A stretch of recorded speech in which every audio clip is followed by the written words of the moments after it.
আমাদেরকে সাধারণ জনগণের পাশে দাঁড়াতে হবে। আমাদের চট্টগ্রামের মেয়র ডাক্তার সাহাদের যে ইচ্ছা।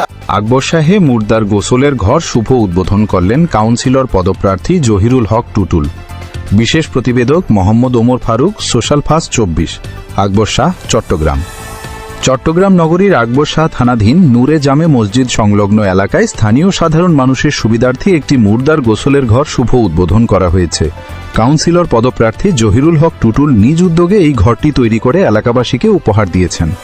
আজ 24 জুলাই 2026 রোজ শুক্রবার এক জমকালো অনুষ্ঠানের মাধ্যমে ঘরটির শুভ উদ্বোধন করেন চট্টগ্রাম মহানগর স্বেচ্ছাসেবক দলের যুগ্ম আহ্বায়ক ও আকবর শাহ থানা ছাত্রদলের প্রতিষ্ঠাতা সাবেক সভাপতি এবং ওয়ার্ড কাউন্সিলর পদপ্রার্থী জহিরুল হক টুটুল। জিয়ানগর, বিজয়নগর ও মধ্যম জিয়ানগরের সর্বস্তরের জনগণের শুভেচ্ছা এবং আকবর শাহ থানা জিয়া স্মৃতি সংসদের কৃতজ্ঞতায় এই উদ্বোধনী অনুষ্ঠানের আয়োজন করা হয়। উদ্বোধনী অনুষ্ঠানে প্রধান অতিথির বক্তব্যে জহিরুল হক টুটুল বলেন, আসলে আজকে এখানে কোনো বক্তব্য দেওয়ার কোনো প্রোগ্রাম না,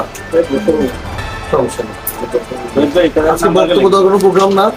আমরা সমন্বয়ভাবে যে লাশ ঘরটা, মুদ্রার ঘরটা করেছিলাম